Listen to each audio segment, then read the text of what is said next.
and this was for TEDx Beacon Street, and the talk was titled "The Power of Light to Make Change Happen." And so what I'm going to do is I'm going to play the talk and essentially just pause it and offer some comments as we go along. So launching it now.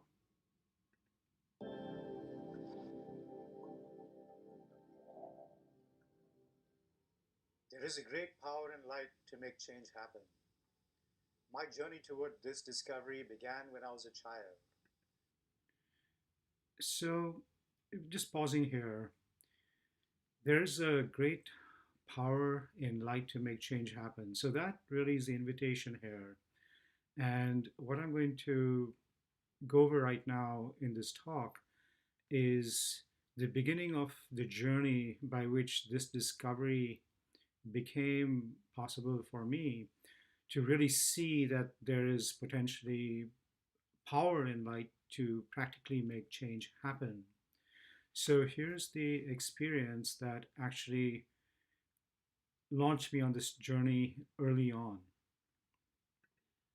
Oftentimes, when I had fever, I would have a similar experience in which I would see myself in a slowly falling drop of water. And in this drop of water, I would see myself in another drop of water, and this would continue recursively. And as a result, my perception of space and time would change, and all of a sudden it felt like I had popped out of space and time into this calm realm which was just defined by peace. And I began to associate this realm with light. Okay, so pausing here. So the experience that I had often when I was quite young, I would, as far as I can recall, from about ages 5 to maybe 8 or so, and this would always happen when I had a fever, was essentially that I would often see myself in a drop of water, and this would be slowly falling, as I've described. But the point is that it was a fractal experience because I would see myself in a drop of water and then see myself in another drop of water inside that drop of water, and this would go on. So just try and imagine this was a mind of a child, barely 5 to 6 years old, where the experience is translated in such a way that it appears like it's a drop of water slowly falling, and then as a result, space and time change, and then somehow in that mind of the child or the experience of the child is popping out of space and time into some other realm, which then he associates with light. So the instrumentation that's available to perhaps a 5 to an 8-year-old is something different than perhaps a 50 or a 60-year-old who's had the benefit of life experience and perhaps all kinds of practical learnings and things. So keep that in mind that experience was an experience from a 5 to 8-year-old, and we'll come back to the ramifications of that in a few minutes. It wasn't until years later when I got introduced to Einstein's theory of relativity and his description of the constant speed of light and how space and time can change based on how close they approach that speed, that it occurred to me that I may have been experiencing this theory of relativity viscerally as a child. So I'm going to pause there. Um, yeah, it was years later, and only when I began to study science, and even then that was not enough. But when I began to get naturally interested in the phenomenon of light, that the implication, or rather what Einstein had framed as his theory of relativity, became more real for me, the understanding of that. And then I could reflect back on the experience that I had. And I want to make a comment here, and that's that up till that time when Einstein stated his theory of relativity, so about 100 years ago, the belief for centuries based on a Newtonian view of the universe was that there is absolute space and absolute time. and these then became given. And even though the theory of relativity was elaborated over 100 years ago, still in the common mind of people, there's still an absoluteness to space and time that is the belief of how time and space operate. So this notion where a scientist or where an Einstein says that, hey, space and time are not absolute, they're relative. And in fact, what he suggested was that the absolute in the picture was the speed of light. And as an object gets closer to that speed, then space and time begin to change. And now, if we reflect back to that mind of a 5 year old or a 6 year old, where that experience was, you can say that it was a similar kind of experience, but it just happened viscerally because the whole notion of space and time, something triggered a change in how space and time are perceived, and this trigger appeared to be this fractal experience of the child seeing himself in smaller and smaller confines of space and in a different elaboration of time.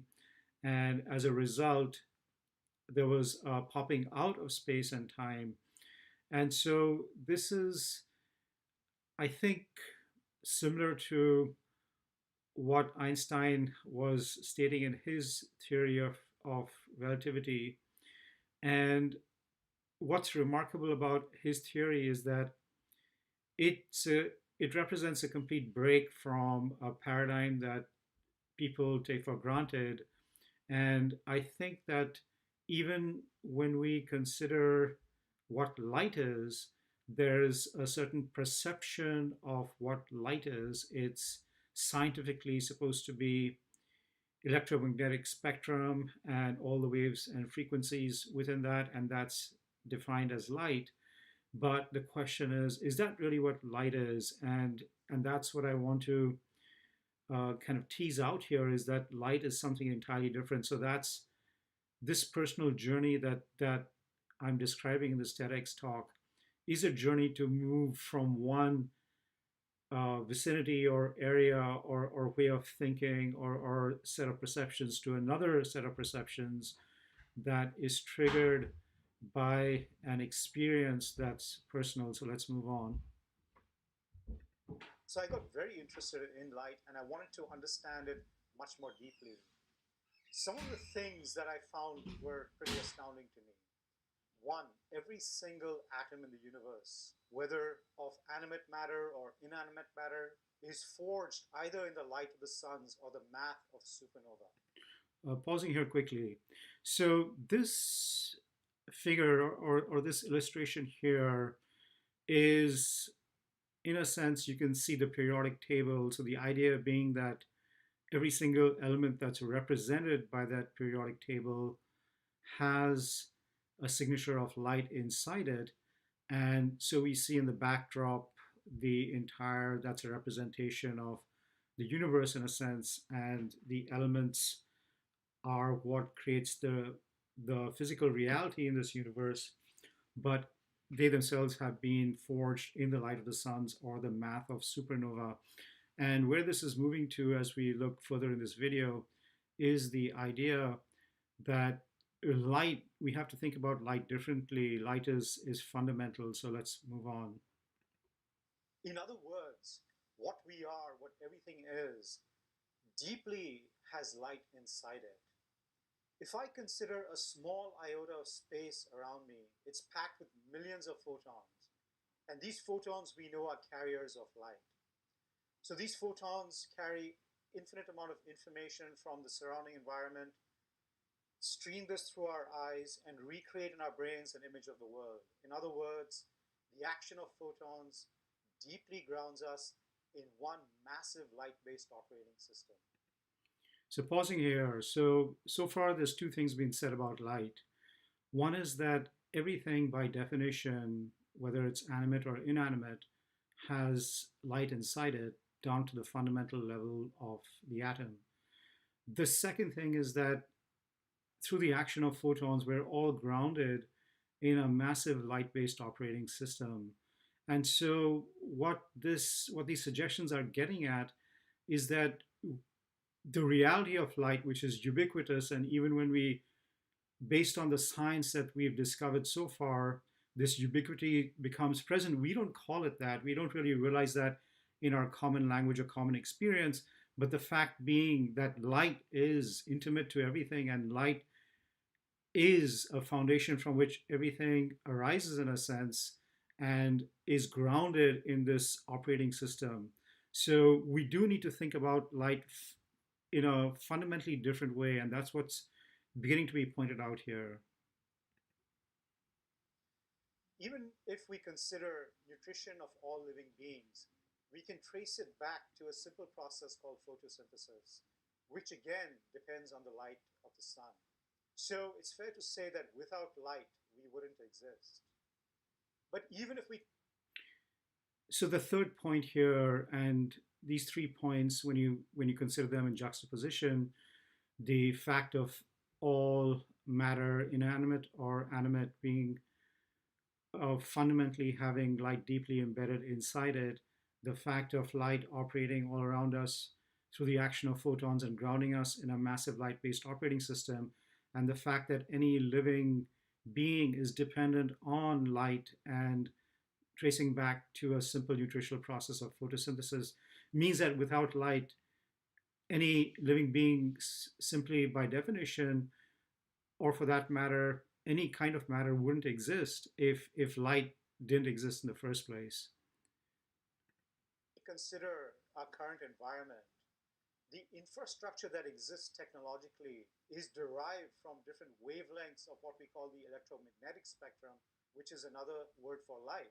So whether technology is based on radio waves or microwaves or infrared or visible light or ultraviolet or X-rays or gamma rays, these all derive from light.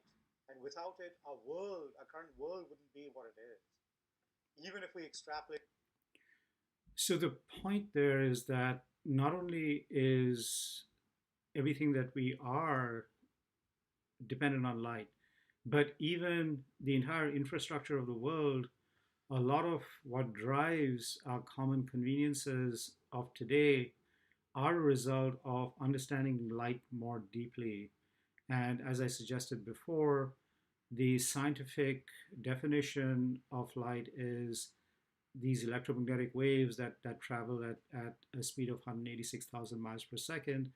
And that's how scientifically we understand what light is. And interestingly, the source of these electromagnetic waves is often thought to be jumps in electron orbits around atoms themselves. So, in the scientific point of view, atoms existed, um, and then a light emanates from it. But that's somewhat of a chicken and egg scenario because atoms can't exist unless they're forged in the light of the sun. So if we just think about it from that perspective, light has to be more fundamental than atoms, or the existence of light is something that's independent of the action of atoms. Yet, scientifically, when we think about light, we're always thinking in terms of the radiation emitted from activity in the around based on the electron orbits in the atom itself. So, the point being is that science, if we go back to the example of Einstein and the break from absolute space time to relative space time, is that we're on a journey and we simply can't take many of our quote unquote scientific facts as facts forever. There's going to be experience that people have that will fundamentally challenge the perception of what's real and what's not. So moving forward. Into the future, then it's been said that quanta and optics are going to be instrumental in the future. And both these things, quanta and optics, are derivative from light. And so without light, Neither our past would exist, nor our current, nor our future, and yet we barely consider light. We don't have a conscious relationship with it. The question is, if this was reversed, if we began to develop a conscious relationship with it, what kind of new technologies would evolve as a result, and how would our lives be different? All right. So pausing there, the third point in the current, past, future layout was that the future itself is also, by many accounts and narratives, supposedly going to be heavily dependent on technologies that are based on quanta and optics. But if you think about quanta and optics, they're both derivative from light itself. So again, it's showing its face. This ubiquity of light, the the need to understand light in a fundamentally different way is surfacing again. And I'll ask a philosophical question at this point: is that if we see that light is this ubiquitous medium, that it is required for our past, for our current, for our future to be what they are, then wouldn't it make sense, just if we think about it, that light is much more fundamental than perhaps we've even imagined to date. And so that's the point of kind of showing these surfacings of light's action in creating our past, our present, and our future, is that perhaps we just haven't simply thought about light adequately enough, and it's just much more fundamental. So then the point being is that if we can begin to penetrate into what light really is and begin to understand it in a completely different way, then what kind of sciences, what kind of technologies, what kind of practical applications can result from this reframing of what light is. So continuing,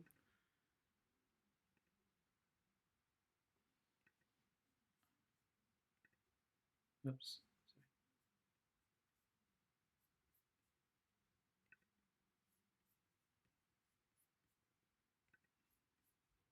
sorry, I'm having some technical issue here. Let's go back. There we are. Sorry about that. Now, Yeah. one day, many decades ago, I was experiencing a very difficult relationship with somebody, and I was at my wits' end about what to do. I was in India at the time, and I was sitting under a big tree, and all of a sudden it occurred to me to begin to see this person in a sphere of light. So I did that for a few days, and then almost by miracle, she began to treat me entirely differently. Okay, so just pausing there. So here's a scenario that I'm suggesting that is due to a different kind of relationship with light. So up to this point in this talk, I had suggested that light is fundamental to the past, the present, the future, and the implication being that that light is much more basic to our existence. And since it's present in everything, we can develop a different kind of relationship with it. Now, here, just spontaneously, there's a something that occurred by which that relationship, the different kind of relationship that each of us can have with light, surfaces in this experience of healing a relationship that I describe. Now, I could call that a miracle or could seem miraculous, but I believe that I had actually tapped into a fundamental technology of light, a repeatable process by which some physical circumstances had changed a result of my imagining things in light. So, So here, the point being that the boundaries of science and technology are should never be thought of as absolute, and experience, personal experience that many people have is going to drive how our body of knowledge itself changes and how we might represent phenomena through science and its technological applications. Now, what seemed like a miracle in a sense of this act of envisioning somebody in a sphere of light, I'm proposing is actually a technological process, and it's a repeatable process that can have, in a sense, somewhat predictable results if it's done in a certain way. So that's the definition of it, of technology is a tapping into or making clear a process that has a particular set of inputs and a particular mechanism by which it operates, and then as a result of that, going through those mechanisms, a particular kind of output, and that can be termed as a technology. It's a repeatable process. So here, the technologies of light can be entirely different and can there's a wealth of different possibilities that might surface, and this experience that I described is just suggesting something at the tip of the iceberg. Armed with these experiences, the fractal experience of the drop within a drop as a child, and now this multidimensionality of light, where imagination made something physically changed, I really wanted to express or articulate what I was perceiving as this power and light. So I began a journey of articulating this, and I chose the medium of mathematics because it appealed to me as a more artistic way to begin to capture what light is. So I wrote a series of 10 books that belong to this cosmology of light set and Just pausing there. So I wanted to contrast this kind of articulation with the articulation in the mind of a child. So there was an experience that this child had when we started off with the video, where the child was experiencing, in his perception, a drop within a drop within a drop, and seeing himself in it.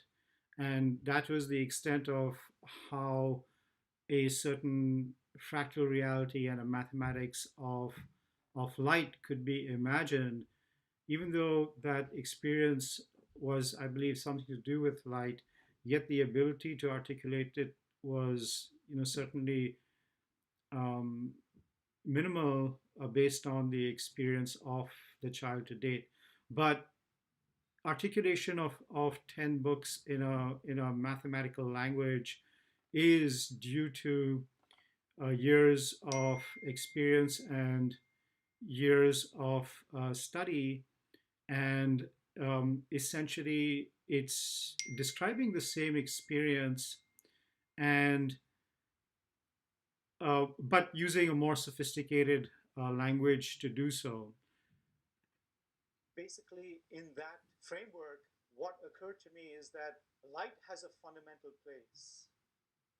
Everything arises from light. Light's native state is something where it travels infinitely fast. And in that state, there's infinite amount of information and potential, and light can project itself at slower speeds. And then through the device. So here's an articulation of, or rather, a proposal for what light is. And light is something that's exists natively in a state where it travels infinitely fast. And then there's projections of different layers of light, and there's an arbitration of information from one layer to the other. And this arbitration takes place through a device that we call quanta. And so, what's being suggested here in just a brief couple of minutes is a different way to think about light and a different way to think about quanta. Device of quanta, some of that infinite potential can materialize where light projects itself at slower speeds. And we know that in our universe, light is scientifically known to travel at a constant speed of 186,000 miles per second. And to me, that's deliberate, that's an intentionality so that materialization can occur in a certain way. But So, going further in this articulation of what I call a cosmology of light, there's an intentionality. It's not random that light travels at 186,000 miles per second. There's a particular purpose to it, and that purpose is simply so that a particular kind of materialization can occur and create the richness of this physical universe within which we exist. And so, what's being suggested here in this brief minute is that you have all this infinite potential where when light exists as at its native state of traveling infinitely fast, and so there's an infinite amount of information in that state, and that information progressively gets more and more material as light projects itself at slower and slower speed, and this happens through the device of quanta, and then that richness that exists in light in its native state can manifest in a particular kind of materiality that we experience physically. So this is also a suggestion that there's different kinds of materiality that may be uh, more and more subtle, so less and less material as you kind of go back to the antecedent layers of light.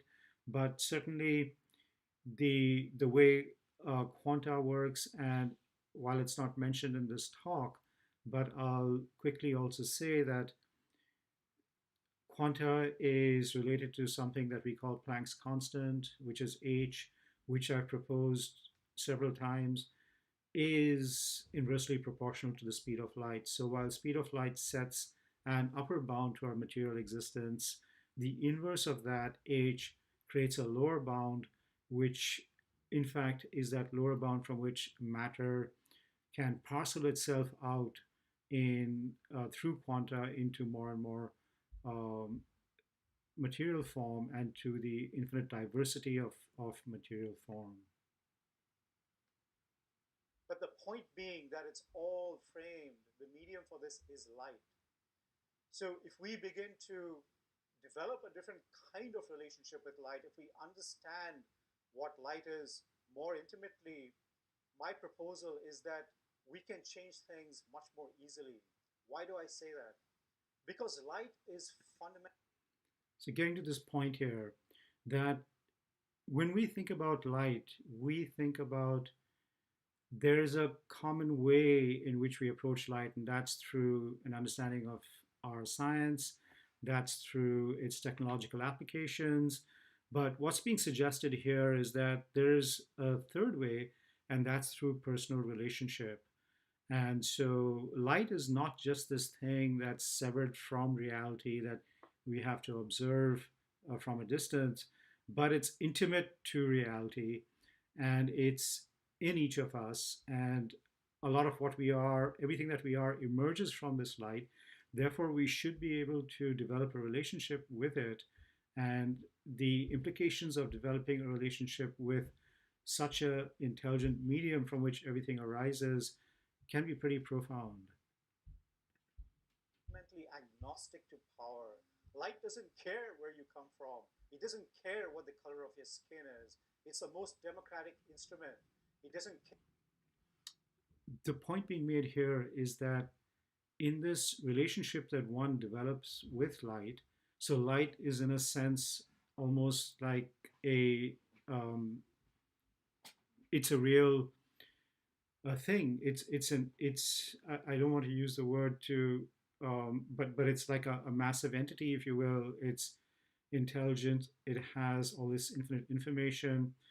It's capable of a relationship, and it, in a sense, everything that arises in it is equal to it, meaning that it doesn't care what a particular emergence here versus an emergence there. These are all equal emergences, and so it's the most democratic medium, or it allows the most effective means of democracy to actually arise if one can connect to this fundamental layer of light that underlies everything, and it can afford its emergences that become aware of it a extraordinary amount of power when you compare it to the amount of power that, say, a human being believing that they're just a small entity without access to something like light could have, versus a human being who might see light differently and understand that light has a very practical power, and that it's approachable, and that in a sense things that are happening in life can be offered to it, and it can take action based on a fuller view of what needs to be done with that circumstance. So the kind of possibilities then become something different. Care what your bank balance is. And if you can access it, then you can have the power to change things just by visualizing light in a particular kind of way. Now, I had accidentally tapped into this process of seeing a person in a sphere of light, and then something changed. But what I want to propose to you is that when you get into any kind of difficult situation going forward, just simply remember that and re-see that situation in real time or in retrospect or before going into it in a sphere of light. And then So here's a practical suggestion that we all have different kinds of problems, different kinds of issues that arise on a daily basis. And the suggestion here is to simply re see that situation in light to the degree that we can. Now, that's like a muscle that needs to be built, but the more we practice it, the easier perhaps it can become. And the point being is that when we do that, then we should first of all approach it scientifically, meaning that, certainly don't take my word for it, but just try it on two situations that are similar, or rather, try it on one and then don't try it on another, but both those situations are similar, and see for yourself what kind of outcome results on the situation where you did apply light in a particular kind of way. And here I'm suggesting that this happens because the information field of that situation or circumstance that's engulfed in light actually changes. the information field that surrounds that circumstance, that connects you with that circumstance, will begin to change, and that situation is going to have a chance to evolve differently. But don't take my word for it. Try it. Try it on a couple of situations that are similar, and on one situation, experiment with seeing it in light. In another situation, don't, and begin to see how these situations might evolve differently. And if you do, I want to propose that, in fact, something of the power of light to make change happen might get revealed to you. So that's the point. The point is that light is, in a sense, a massive living entity from which our universe itself arises, due to the process of light projecting itself at slower and slower speeds. In that process, there's this quantum phenomenon which then arbitrates subtle information into more material form. And so there's a relationship that in fact can be developed with light. And so the proposal is that we don't just think about light scientifically, we don't think about it just technologically, but we also, because it subsumes everything, because everything is in it, because everything arises in it, it's possible to develop a personal relationship with it, which in fact can have a profound impact on everything in our lives, and also then becomes, in a sense, the means for creating a true and sustainable democracy as well.